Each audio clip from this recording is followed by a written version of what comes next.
Okay. Okay. Let's go, Rafa.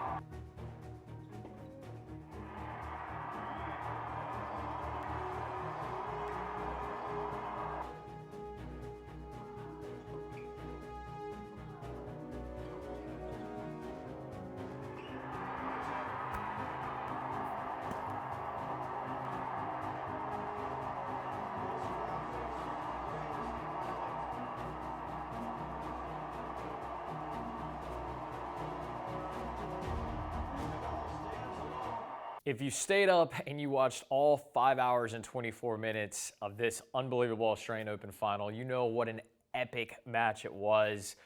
Daniil Medvedev winning the first 2 sets, and in the third had triple break point at 3-2 to have the break, to be up a break and 2 sets to love. And Rafa, just who can understand it? You can't explain it. Where does it come from? Got more aggressive, raised his level, the grit, and actually started outplaying Medvedev physically. Because in the first 2 sets, it was not the story. Medvedev, not only was he playing better, he was physically better. But here we are, Rafa's celebrating with his dad. Such a cool moment. I mean, this part in this part of his career, to still be winning the way he is, and still the joy from it. I mean, here he looks like a young boy, just, you know, the dreams he had of winning the Australian being fulfilled not once but twice. So this is the second time he's won. He's been in the final a lot over the last 10 years, but has come up short. So what does this mean? What are the implications? Rafa has now moved up to 21 Grand Slams, and we see Roger and Djokovic looking on. This is going to be interesting because we know France has said that without a vaccine, Novak Djokovic is not playing in the French Open. And let's face it, even if he does play, I know that he won last year. With this momentum that Rafa has this early in the season, Rafa is the clear favorite. I mean, the guy has dominated the French Open. To think that he's not the favorite, that would be a bit of a stretch. And then Roger, when does he come back from the injury? He's now saying it may be Wimbledon before he's back. So with Rafa at 21 and then Roger and Novak both at 20, and Rafa probably getting the French, he's going to be 2 slams ahead of these 2 guys. So a little bit of catch up here as we get to the end of the season. You've got to like Djokovic's chances in Wimbledon after the French. And if Roger comes back, it'll make it interesting. But, you know, coming after an injury, I think you still have to lean towards Novak. So let's go back to Daniil Medvedev for a moment. We're talking about Rafa, you know, looking like he's a 14-year-old boy fulfilling his dream. Here, you know, this was before the match with Daniil saying, when I was like 10 years old, I was playing against the wall and I was imagining Rafa on the other side. Now I have the chance to play him. Second time, the first one was a close one, epic one, and here he is in the second time. And now the whole script has changed. In his first meeting in the Grand Slam final of the US Open, Daniil was down 2 sets to love and came back and pushed a 5th. And now this time he was up 2 sets to love and lost in the 5th as well. Unfortunately, the moment for Daniil got a little bit dark, and I feel for him. After the match, he was quoted as saying, there were some career moments when the child in me stopped dreaming. Today is one of those. And this is all about the Australian crowd.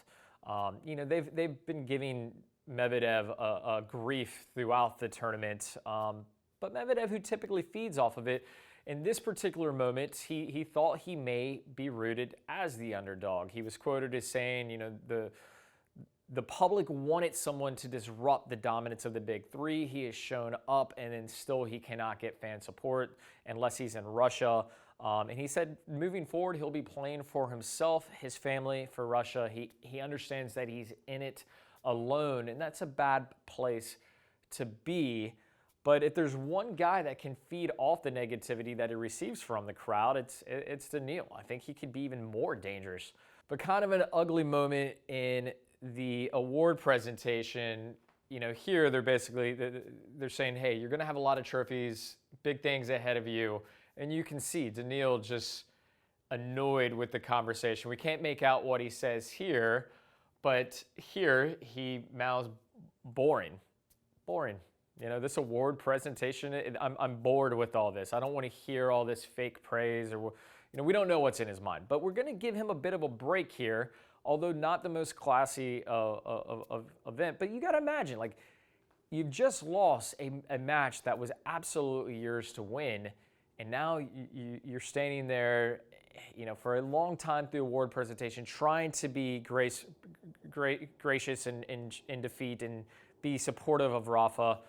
Not his finest moment, but this isn't the first time that we've seen this. In fact, in 2009, when Roger broke Pete Sampras' record for the most Grand Slams, we saw Andy Roddick completely jaded. Was up the first set, had a backhand volley to win the second set, ended up losing in an epic 4.5-hour match. But in the ceremony, Roger had said, Andy, you're going to have a lot more opportunities. You're going to have these trophies. And Roddick kind of rolled his eyes and was like, yeah, because you need more trophies or whatever. So it's a tough place to be. And hopefully Daniil recovers it. I think he's getting a lot of heat right now, and he should, for saying boring. In fact, it wasn't his first time saying boring. If you recall earlier in the Australian Open playing Kyrigos, he said his style was boring. So there's a theme here, but tough moment. So maybe we give him the benefit of the doubt here. So while we're talking about records and major achievements, we have got to talk about Ash Barty winning the Australian Open, the first time an Aussie has won it since 1978, and this ended a 44-year drought. I mean, she is absolutely on top of her game, defeating Danielle Collins, the United States Danielle Collins, former UVA. We're here in Virginia, you got to root for UVA. But Danielle Collins had a great tournament as well. She fell short here, losing 6-3, 7-6, and she was actually up 5-1. But Barty dug in, much like Nadal, and was able to find another gear to defeat her and to break that long run of an Aussie not winning their slam. So awesome job, Ash Barty. Pam Shriver wearing a little bit of egg on her face, and back in January, she said that she didn't think Barty could maintain her form and doubted she would remain number one. Ash Barty, incredible performance. And finally, we've got to talk about Grand Slam champion Nick Kyrgios and his partner Thanasis Kokkinakis. An all-Australian final. They defeated Ebden and Purcell 7-5, 6-4 to win the Aussie Open doubles.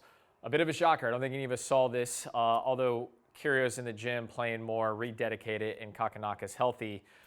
Defeating a young Purcell, phenomenal serve, volley, and Ebden, and pretty decisive. Now, they had upsets throughout the tournament, taking out multiple seeds, but they did it with plenty of controversy. In fact, Venus, in the previous rounds, had said that Kyrgios was a knob, that basically he just didn't understand how to play tennis like a gentleman, and his antics were out of bounds. And then this one ended with some controversy as well. In fact, Purcell went to say, was recorded saying afterwards that he said that he thought Kyrgios lost fans across the waters, internationally. That's not what tennis is about, and he thinks it rubbed a lot of fans the wrong way. And let's face it, by no means was the match particularly friendly.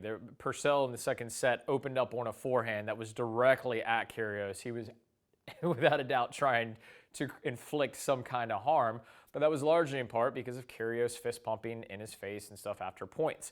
But so after that was said, Kyrgios took to media. I've got it blacked out here. Kids might be watching, but he said, the middle finger, you meet media.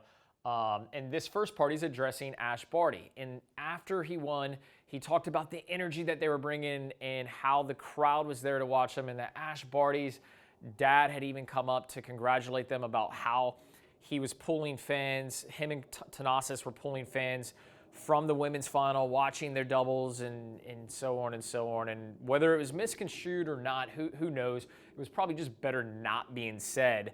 But Kyrgios put this out on Instagram in summation, just saying, that's not what I said about Ash Barty. I've always supported her, knew the potential that she had.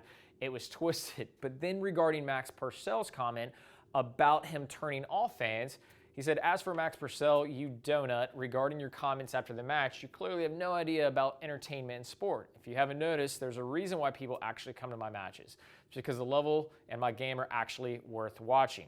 Next time you lose another slam final, you should just put your head down and try to figure out how to play the big points better. No need to slate other Aussies in the media because people would rather watch paint dry than your serve and volley game style. Whew, harsh. So I'm conflicted on this. I'll be honest. Like, I watch Kyrigos play. I do think it's entertaining, but it's the same reason that you watch NASCAR, right? Like, you can't watch cars going around the track 100,000 times. Like, there's always something happening. Maybe there's a pileup, there's an accident, or drivers are getting, there's always some kind of conflict, right? And that's kind of what happens with Kyrgios. It's a what's going to happen next mentality, and that's what we see in the Kyrgios matches. Now, some of the antics I think are super gamey and poor sportsmanship. In fact, if you watched the 5 minutes before everyone took the court for the finale, or the Aussie Open finale, there was a moment that Kyrgios went and grabbed a water bottle, and then he got behind one of the line judges, stuck the water between his legs, and squeezed the bottle. It just, I mean, what grade are you in? Like, that's the stuff that's just absurd. Like, my wife's a school teacher, and she comes home and tells me these ridiculous things that kids do for attention, and that's really what that seems like. Now, I love his on the court, his play and all that. It's electric, it's entertaining. That's where he needs to do the talking, and just leave all the other stuff alone. So, love him or hate him, he does make the game more interesting. If you take a look at, the WWF, you have to have your heroes and you have to have your heels. It makes the storyline better. All right, well, we'll see what happens.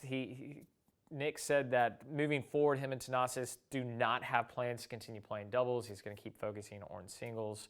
So we'll see what happens there. So guys, that was the Australian Open 2020. It's kicked off. Next Grand Slam is the French Open, so stay tuned. We will continue with these weekly wrap-ups to tell you everything that's happened, every tennis tournament, and give you the updates and my personal take and reaction. Thanks for watching. I'll see you next time.